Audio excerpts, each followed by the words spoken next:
Hi, everybody. Welcome back to another developmental psychology lecture, Sci 9. We are going to take a look at Chapter 4, Part 3, Socio-Emotional Development in Infancy. I'm going to go ahead and do our screen share. Here we go. Woohoo. All right. Aren't we excited? Okay. I will start.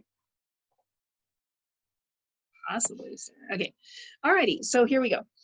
This is nerve-wracking. I mean, I like talking to a bunch of students rather than my computer. And then I see myself, which is weird, and I don't like that either. But oh well, we're just gonna make do. We're just gonna wing it and make this work the best we can. All right, Chapter 4, Part 3, Socio-Emotional Development. In this video, we're gonna take a look at temperament, infants' emotions, and the social world of infants. Starting off, we're going to talk about temperament. Temperament is the innate tendencies that are shaped that later become our adult personality. Thomas and Chess did some research in 1956 and measured activity level, adaptability, intensity of reaction, and frequency of moods. These measures were collected using parental reports. What they found after analyzing this data was three main categories of infants. We have easy infants, which are easygoing, adapt easily, they have a positive attitude, just kind of those laid back, easy to get along with babies. About 40% of infants are easy. Difficult babies don't adapt very well. They have a negative mood frequently. They're oftentimes crying, hard to soothe. About 10% of the babies in their study were considered to be difficult babies. The next category they had was called slow to warm up. These babies, and it's just like it sounds like, they adapt slowly to new situations, not as much as the difficult baby who may not adapt at all to the new situation and continue to be distraught and difficult to comfort. And the slow to warm up baby will be less flexible than the easy baby, but more flexible than the difficult baby. And eventually they do finally warm up or, become more comfortable.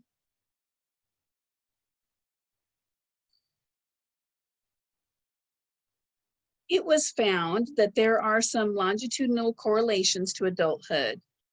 Rothbert et al. Did a longitudinal studies. I don't know how many years they followed their group of infants, and they followed them through adulthood, and they found correlations related to the three different types of infants, the easy, difficult, or slow to warm up infants. What they found was that easy infants have a more successful social life and have more school success. The difficult infants had more problems in school, had higher levels of aggression and anxiety, and were more socially withdrawn. The slower to warm up infants, as adults, were more fearful, had more peer relationship problems, and more academic problems than an easy infant. 35% of infants do not fall into one of these three categories. Just when you think you have it worked out, we pop that in there on you. 35% don't fall in there. So don't despair. Some babies are just difficult. Some babies are easy. And some are kind of slow to warm up. Another thing to consider with the social life of the infant is goodness of fit. And this is a concept that we will look at throughout childhood, because the concept of goodness of fit is rather important. When we are talking about goodness of fit between the temperament of a child and their environmental demands, that can be in the cultural setting or in like the child-parent relationship. An example of goodness of fit between a child and a parent would be a difficult baby. If you have a difficult temperament baby and that baby is with a parent who is calm and patient, that relationship is going to be a lot more successful. And once again, that is going to also demonstrate that two-way relationship between the infant and their environment, how the infant actually influences the caregiving that they receive.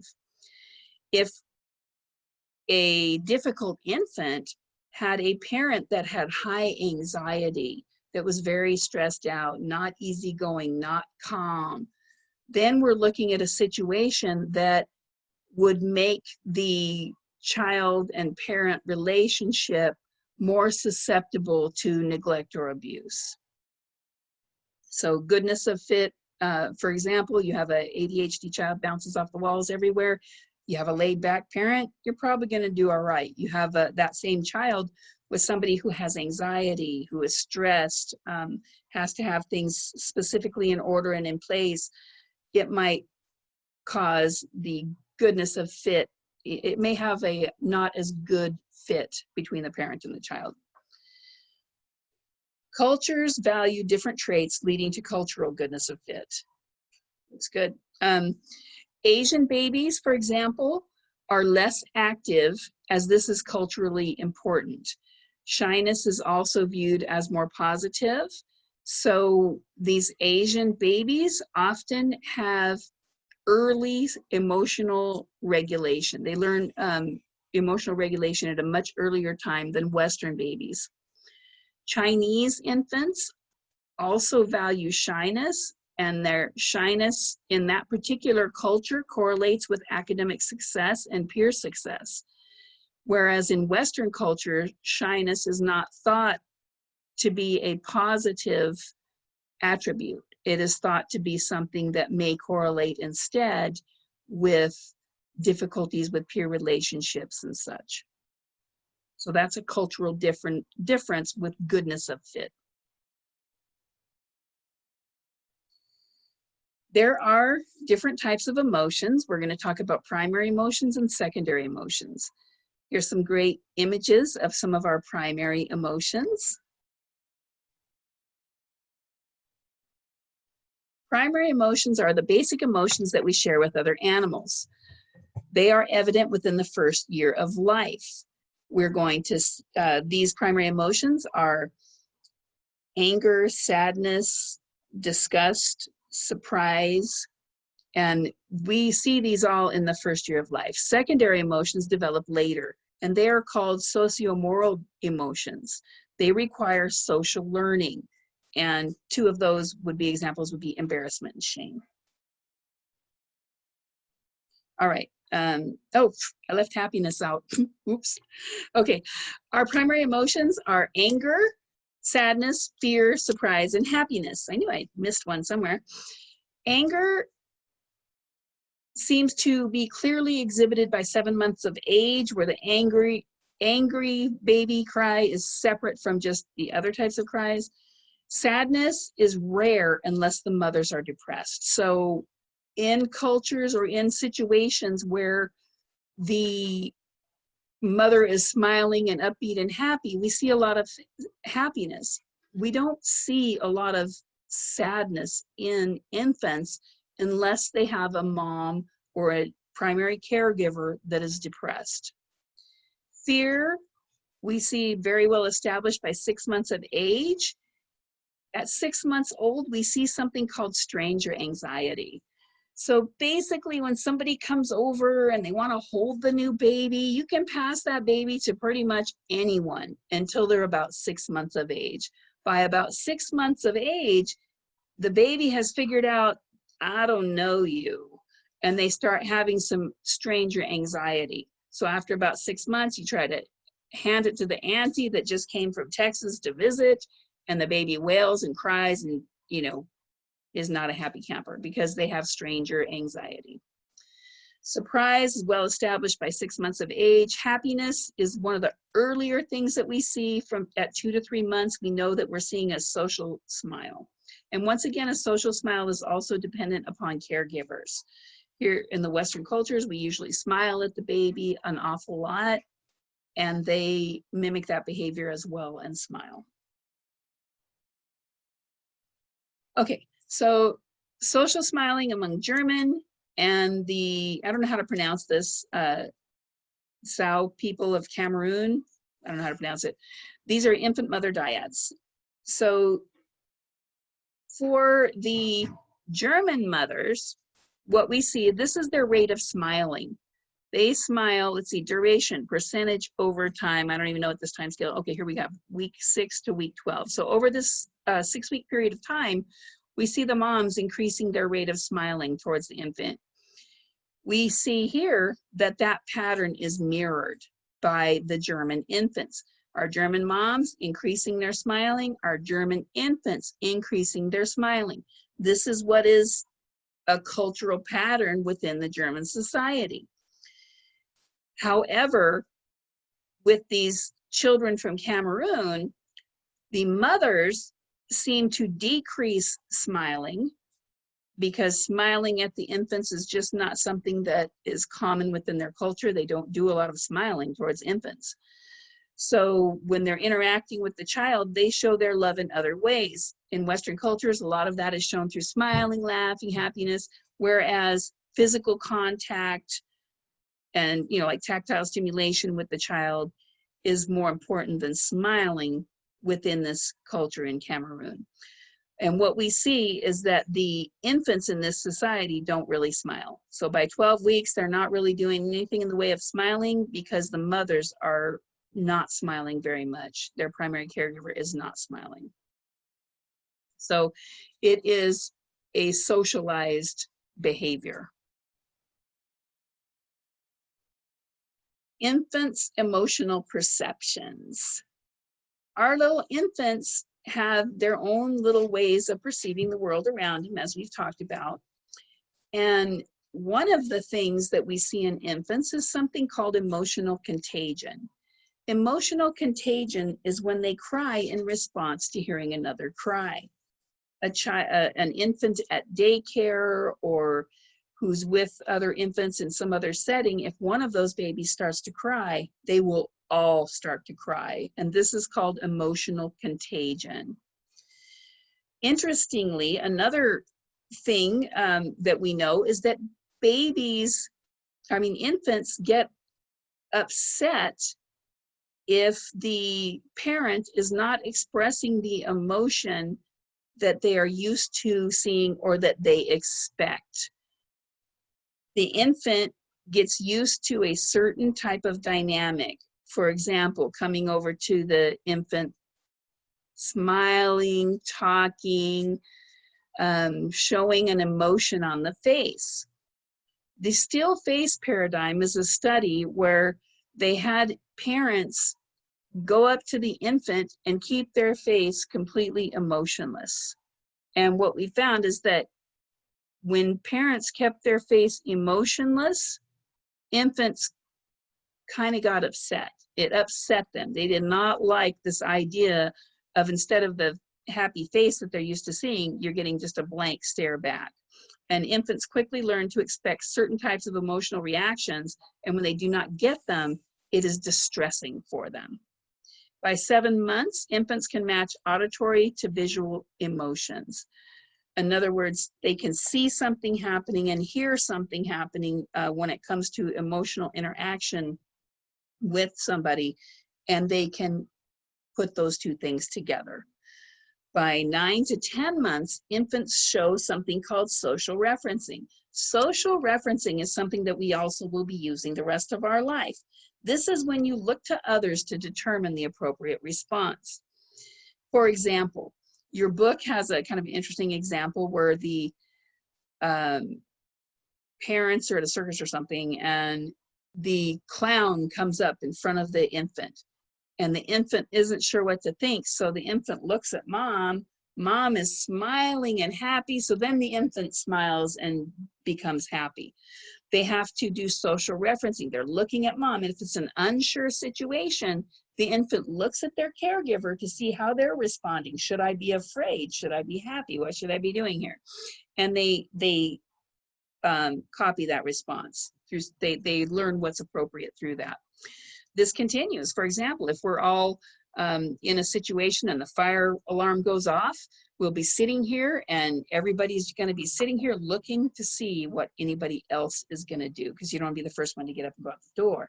But if somebody gets up and goes out the door, then other people will get up and go out the door because of social referencing. We're looking to others to determine the appropriate response.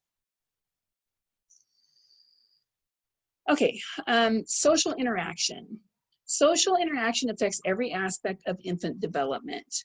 Infants learn about the world through joint attention and social referencing that we already talked about. These interactions are going to help them develop and grow within their culture. Infants experience social development through a relatively small circle. Normally, we have our primary caregiver. Sometimes a child might go to daycare or have grandpa and grandma watching them, but normally it's a rather small circle of people that are influencing the social development of that infant. And it would be in a culturally relevant setting. And there are definitely some differences, and we'll be looking deeper into that in our toddlerhood chapter. Traditional cultures, historically and over history, in addition to just our traditional cultures, infants are with their mothers for the early months of life. They're strapped onto them, kept with them. After about 6 months, a lot of the care of the infants is done by older girls or other children or the grandmother, somebody else within their immediate family or culture. Infants, among many other people, they're around many other people in the course of the day. So they're exposed to many individuals within their culture throughout the day. They are held or carried almost constantly. In a lot of traditional cultures, we have people who have fires for cooking burning during the day. There's livestock around. There's a lot of ways for a small infant, for an infant to get injured.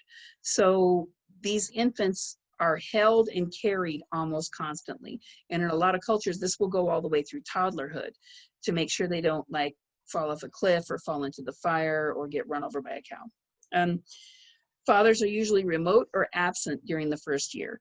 In a lot of these traditional cultures, the raising of the children is basically a woman's job, so the fathers do not have much to do with them when they're small. These are dominant patterns in developing countries today. In our developed countries, the nuclear family is a typical social environment. Whereas the traditional culture, you often have the mother and father and siblings and other members of the family, the grandparents, other members of the immediate community that are all interacting, and they are socially involved with that infant. In a lot of developed countries, nuclear family, which is just mom, dad, kids, immediate, that's pretty much it. The other difference that we see in these developed countries is that infants sleep separately. They are in their own crib or in their own room away from the parents. Traditional cultures, the children sleep with the mother until they are weaned usually. And sometimes that weaning is 2 to 3 years, or until the next child comes along. When the next child comes along, the infant is then moved over to usually by then a toddler is moved over to sleep with the dad or with older siblings. Fathers are more involved in developed countries for the most part, still not traditionally as involved as mothers, but they are more involved. And, forgive me guys, I'm not trying to rule out single dads here. I'm just saying what the majority is, okay? Both of these systems are effective in teaching the children, the infant, how to socially interact within their culture. We're going to now take a brief look at Erikson's psychosocial theory. This is a really cool theory of development, and it runs throughout the lifespan. It is it runs from infancy to late adulthood. So we have the first one is infancy, trust versus mistrust. This is to 1.5 years. This is kind of where we are at in this chapter. So according to this psychosocial theory of development, Erikson is saying that people are going to grow and develop based on the social interactions that they have. Whereas Piaget, we're looking at the cognitive development, how thinking changes and develops over time. Erikson, we're looking at how they will socially develop over time. The first stage is infancy, and this is something called a psychosocial crisis. For each stage, there's a psychosocial crisis that you have to resolve. The first one is trust versus mistrust. If trust is achieved, the infant has the feeling of trust from the environment and support from their environment. If mistrust is achieved instead, you will have fear and concern. In theory, the way this can be addressed is if you have an infant that is attended to when they cry or they have needs, they're hungry, they have to be changed, you don't drop them on the floor, and they're cared for well, they will develop trust. If you have an infant that is left in a dirty diaper, is not fed when they're hungry, is not nurtured in the way that they need to be nurtured, you drop them on the floor. I mean, these types of things are going to develop mistrust. So you're going to end up, according to this theory, either on the trust or mistrust side, and then when you go to your next stage, which would be early childhood, 1.5 to 3 years. So this is kind of where our toddler stage is actually.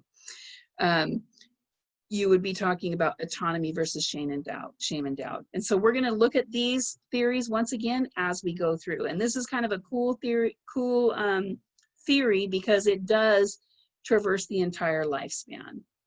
It covers every area of our book that we're going to be going through, infancy, and then with early childhood here, that's kind of our toddlerhood stage, and then it would go into basically covering every stage. So each stage that we're at, we're going to look at that particular stage in that chapter. So in toddlerhood, we're going to take a look at autonomy versus shame and doubt and talk a little bit more about that. But our first stage is trust versus mistrust. All right, so this is your chart for Erikson, and you can take a look at that. All right, so once again, there's 8 stages, and the first stage focuses on trust versus mistrust. It centers around the emotional and social bond, not a biological bond. So we're not talking about just biological growth. We're talking about emotional and social development with another person in the environment. Developing trust in infancy provides a foundation for future social development.